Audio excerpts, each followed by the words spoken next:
Hello friends, नमस्कार दोस्तों। जैसे हमने एक वीडियो डाला था अभी कल कि जीवन में सफल होना है तो ना कहना सीखो। तो ना कहना तो बहुत ज़रूरी है ही, पर नेचर के करीब रहना बहुत ज़रूरी है। उससे आपके दिमाग की क्रिएटिविटी आएगी, पॉजिटिविटी आएगी, और पॉजिटिविटी आने से आपका दृष्टिकोण बदलेगा। दृष्टिकोण बदलेगा तो चीज़ें स्पष्ट होंगी, कन्फ्यूज़न नहीं होगा लाइफ में। हर जगह अच्छाई दिखेगी, बुराई दिखेगी नहीं। यथा दृष्टि तथा सृष्टि। जैसा दृष्टिकोण होगा वैसा ही सब दिखेगा। जैसी सोच होगी अपनी वैसी लगेगा कि दुनिया की सोच है। और नेचर देखो आप, ये है नेचर।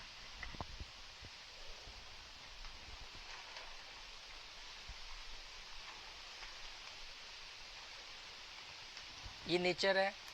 ये सामने नदी है बहुत बड़ी, शपूरा रिवर, उसके आगे पहाड़ है, मोरजिम बीच है।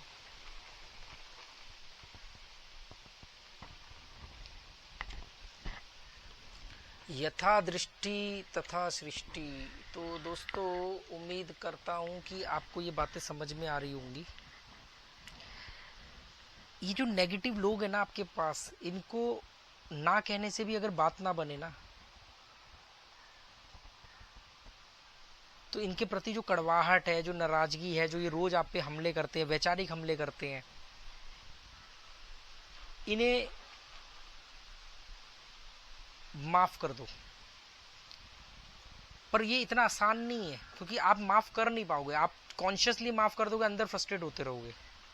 तो माफ करने के लिए एक लेवल आता है, एक लेवल पे जाकर के ना आपके लिए वो आदमी का वजूद खुद ही कम हो जाता है, और आप कहते छोड़ना यार, इसे क्या पंगा ले, जा यार, ठीक है तूने ये किया कर ले यार, तूने ये नुकसान किया, ठीक है तूने गाली दी, चल कोई बात नहीं यार। आप माफ कर दोगे। और अगर कोई आपके माफ करने के बाद भी नहीं मानता और बार बार सेम चीज करे जा रहा है, तो फिर क्या करोगे? माफ करो या फिर साफ करो। पहले माफ करो, वो नहीं मानता, उसको कदर ही नहीं है, वो बिल्कुल स्लेव मेंटेलिटी का बंदा है, तो फिर साफ करो। साफ करने का मतलब क्या है? ब्लॉक कर दो। सोशल मीडिया से, अपने जीवन से ब्लॉक कर दो, नहीं तो खा जाएगा, बर्बाद कर देगा। नेगेटिव लोगों को पहचानो। नज़दीकी फ़ायदा मत देखो कि यार इस जगह पे नौकरी करने से मुझे आज का फ़ायदा हो रहा है, पर वहाँ पे सारे नेगेटिव लोग भरे हुए हैं। आपने नज़दीकी फ़ायदा देखा कि आज अच्छे पैसे मिल रहे हैं। आपने दूर का नुकसान नहीं देखा कि आपको क्या बना डालेंगे। अपने जैसा जिंदा लाश, एक मटेरियलिस्टिक जिंदा लाश, जिसको सिर्फ लोगों की बुराइयां ही करने में मजा आता है, लोगों में सिर्फ खामियां नजर आती, तो छोड़ दो उन लोगों को। नुकसान कर लो, 10-20 हजार कम की जॉब कर लो।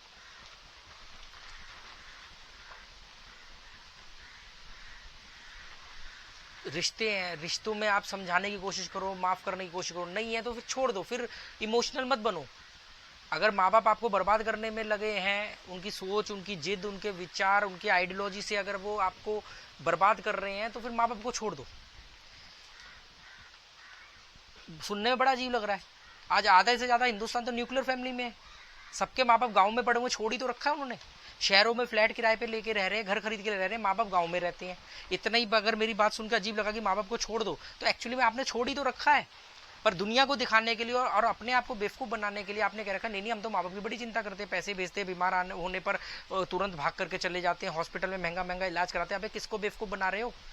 इतने ही हमदर्द हो तो या तो उनके पास जाके रह लो, या उनको यहाँ लाके रह लो। जैसे ही ये बात दिमाग में, नहीं नहीं नहीं, हमारी नौकरी यहाँ है ना, हमारा बच्चा अच्छा स्कूल यहाँ पढ़ता है ना, हमारे सब बिजनेस यहाँ पे है ना, इसलिए तो हम तो नहीं जा सकते। तो फिर एक काम कर ले, फिर माँ बाप को यहाँ पे लिया। नहीं नहीं नहीं, वो माँ बाप को ना खुला घर पसंद है, खेत पसंद है, ये पसंद है, वो पसंद है, वो बीवी से बनती नहीं है, घर में नोकझोंक होती है। भाई आ गए अपनी पे, दिखा दिया क्या हो। पर वैसे मैं जब बोलूंगा माँ बाप को छोड़ दो, ओहो माँ बाप, दुनिया की किस किताब में लिखा है, किस किताब में पढ़ा है आपने कि माँ बाप जो होते हैं वो हमेशा अच्छे ही होते हैं? रावण भी तो बाप था ना किसी का। शूपनखा, मंथरा, केकई, कहां लिखा है? माँ बाप का अच्छा और बुरा होना ये इस बात पे निर्धारित नहीं करता है कि वो आपके माँ बाप है। वो तो बायोलॉजिकल माँ बाप है, उन्होंने जन्म दिया है, जैविक माता पिता है। कहां लिखा है जैविक माता पिता जो है वो हमेशा आपका भला ही चाहेंगे, हमेशा आपको आप अच्छे ही होंगे? आपका छोड़ो, फिर तो ओसामा बिन लादेन के भी तो बच्चे थे, फिर हम क्यों उससे नफरत करते हैं? फिर तो वो सही हो गया, फिर उसके बच्चों के लिए वो सही हो गया। अगर आपका बाप माँ बाप अगर ओसामा बिन लादेन, आपका बाप अगर ओसामा बिन लादेन बनना चाहेगा तो आप क्या कहोगे? नहीं नहीं, मेरा बाप अगर ये कर रहा है तो सही है। किसी का बाप अगर कोई आतंकवादी बनना चाहे तो आप क्या कहोगे? नहीं वो सही है। किसी का बाप हिंदू मुसलमान के नाम पे किसी मुसलमान को मारना चाहे तो आप क्या कहोगे? सही है। परंपरा के नाम पे अगर आपका जो लीडर ऑफ हाउस है, आपके जो पिताजी हैं, वो बोले कि नहीं जी ये इस लड़की की शादी नहीं होगी, इस लड़की को ये विधवा है तो ये आएगी नहीं फंक्शन में, ये तो आपका कहोगे सही है। हो सकता है आप कह भी दो, क्योंकि आपको ना कहना नहीं आता है। आपको रिश्तों की वजह से किसी की इज्जत नहीं करनी कि ये मम्मी है तो इसलिए इज्जत करनी है, ये पापा है तो इसलिए इज्जत कर रही है। इसलिए इज्जत करनी है कि ये मम्मी अच्छी मम्मी है। अब वो मम्मी दूसरों के घर में आग लगा रही है, लोगों के रिश्ते तुड़वा रही है, लोगों के बारे में बुरा सोच रही है, आपके अपने परिवार में आग लगा रही है। आपको हमेशा उस माँ ने जिंदगी भर लालच सिखाया, चोरी बेईमानी सिखाई, अब पैसा हड़प लो, अपने पास ही पैसा रखो, पैसा ही सब कुछ है, यही अगर आपकी माँ ने सिखाया, सब कुछ पैसा है, पैसे से ही सब कुछ होता है, यही अगर आपकी माँ ने सिखाया, तो क्या वो माँ अच्छी है? अगर आपके पिताजी आपको ये कहते हैं कि बेटा पहले अपना भला सोचो, सब कुछ अपने लिए, और आप ये सब बन गए, और आज आप इनकम टैक्स की चोरी करते हो, जीएसटी की चोरी करते हो, और 15 अगस्त को डीपी पे झंडा लगा लेते हो, और अंदर खाने आप अपना स्वार्थ है, सबसे पहले मैं, मेरी पत्नी, मेरे बच्चे, और ये सब सिखाया आपके पापा ने, तो क्या आपके पापा अच्छे हैं? क्योंकि वो इसलिए अच्छे क्योंकि उन्होंने वो पापा है। अगर वो ये सिखाते बेटा कोई बात नहीं यार, तुम्हारा 10-20 रुपए का नुकसान होने से अगर किसी का भला होता है कोई बात नहीं, जैसे मैं अपने बच्चों को बोलता हूँ कि बेटा जीतना हर बार जरूरी नहीं है, कई बार अगर उस जीत की जरूरत तुम्हारे दोस्त को ज्यादा है तो तुम उसको जीतने देना, खुद हार जाना, उस हार में भी तुम्हारी जीत होगी। हम क्या सिखा रहे हैं? आपके माँ बाप ने क्या सिखाया आपको? जीतना जरूरी है। स्कूल क्या सिखाता है? जीतना जरूरी है। जीतने, अरे जीत जीत के कहा क्या माउंट एवरेस्ट पे पहुंच जाओगे? कहाँ पहुंचोगे? कहीं नहीं पहुंचोगे। चूहे की दौड़ में जीतने वाला भी तो चूहा ही होगा, रैट रेस में जीत भी जाओगे तो रहोगे तो चूहा ही।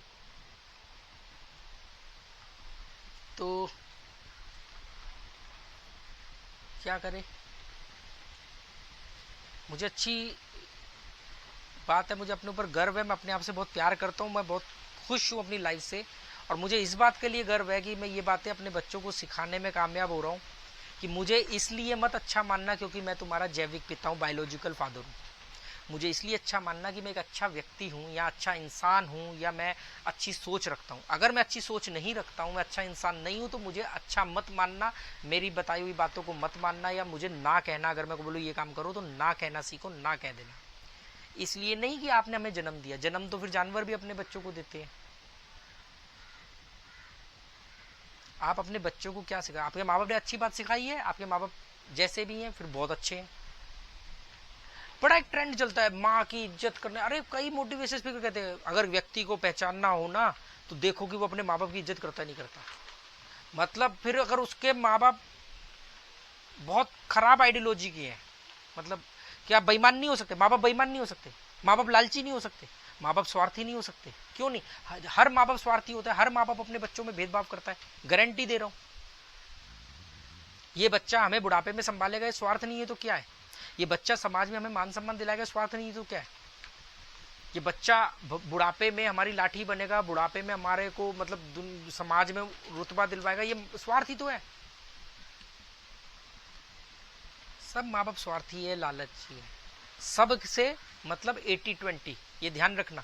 जब मैं सब बोलता हूं तो वो 100% नहीं बोलता हूं, वो सब या तो कभी 99% होगा या कभी 80% होगा, हो सकता है कभी 60% भी हो, तब भी मैं सब बोल रहा हूं।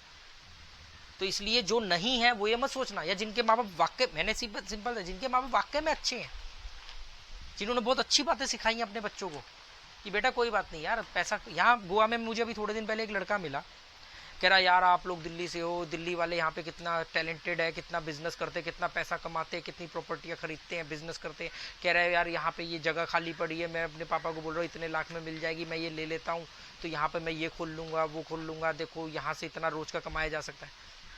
वो रोज के 1,500-2 हज़ार रुपये कमाता है घूम फिर के। वो कहता देखो आज मैं 2,000 रुपये पर डे कमाता हूँ, अगर मेरे को अगर सही सपोर्ट मिल जाए ना तो मैं भी 6-8 हज़ार रुपये कमाऊँ। दिल्ली वाले लोग आके कमाते हैं यहाँ पे पर डे। और मालूम उसने मुझे क्या बोला, जिस बात से मैं बड़ा खुश हुआ, मतलब बड़ा उससे नहीं, कह रहे मेरे पापा मालूम मुझे क्या बोलते हैं यार सब कुछ सही है, क्यों भाग रहा है तू पैसे के पीछे? घर है अपना, पैसे तू खर्चे पाने के लिए कमा रहा है, सब कुछ तो सही है।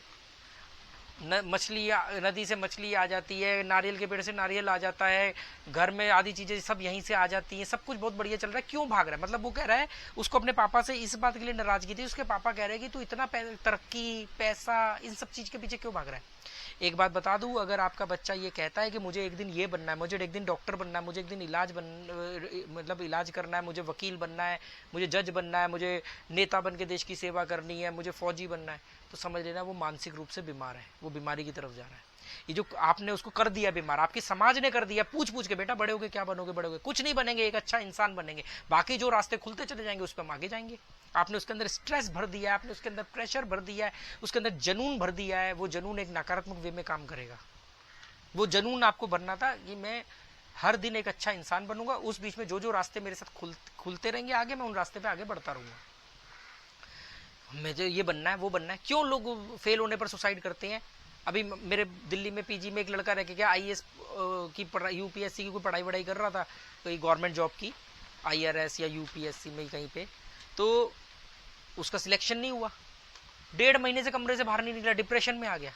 क्यों? क्योंकि भर दिया उसको, कुछ बनना है, कुछ बनना है। मैं यहाँ यूपीएससी की पढ़ाई कर रहा हूँ, मुझे कुछ नहीं बनना, मेरे को शौक है अच्छी बातें जानना, मेरे को शौक है, मैं इसलिए पढ़ रहा हूँ, और मैं कोई सिस्टमेटिकली नहीं पढ़ रहा, क्योंकि मेरे को मालूम है मुझे जब जो चीज समझ में आएगी मैं वो चीज तब पढ़ूंगा। क्यों कभी सोचा है कि सब ये आईआरएस आईएएस इतने इस लेवल की पढ़ाई करने के बाद, मॉरल एथिक्स पढ़ने के बावजूद भी क्यों करप्ट हो जाते हैं? तो ये पढ़ाई इनके सिर्फ पढ़ाई है, शिक्षा नहीं है। तो अपने बच्चों को बोलो कि बेटा कुछ नहीं बनना, वर्तमान में जियो, खुश जियो। तो इसका मतलब क्या है? बच्चा पढ़ेगा नहीं? अरे वो अपने आप ही पढ़ेगा। आप जब दिन का काम, दिनचर्या निभाओगे तो दिनचर्या में उसका स्कूल जाना भी है, दिनचर्या में उसके एग्जाम भी आएंगे, दिनचर्या में कॉलेज में भी जाएगा, दिनचर्या में वहां पे जाके कोई ना कोई फील्ड भी सिलेक्ट करेगा, उस फील्ड में भी आगे जाएगा। पर वो स्कूल में है और वो डिसाइड कर रहा है कि मैं तो डॉक्टर बनूंगा, मैं तो वकील बनूंगा, मैं तो इंजीनियर बनूंगा, वो नहीं कर रहा, तो उसके माँ बाप कर रहे हैं। हाँ पहल अंदर है, पहल। यशिका आई है, आ गए गणपति, गणपति आ गए, गणपति आ गए, स्थापित कर दिया, खाना खाने के लिए बुलाने आई है। हाँ पहल, आरती स्टार्ट हो गई। पहल,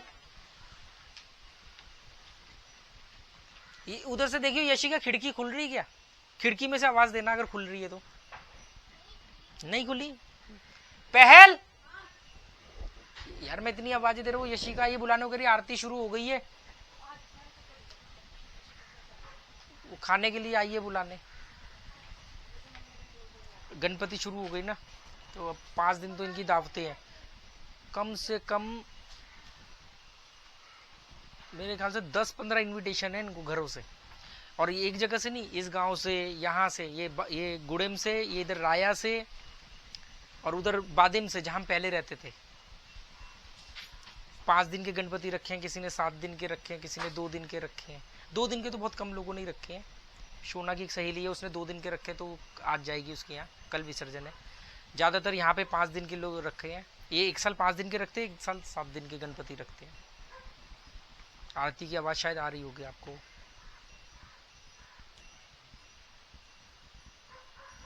वक्रतुंड महाकाय सूर्यकोटि समप्रभा।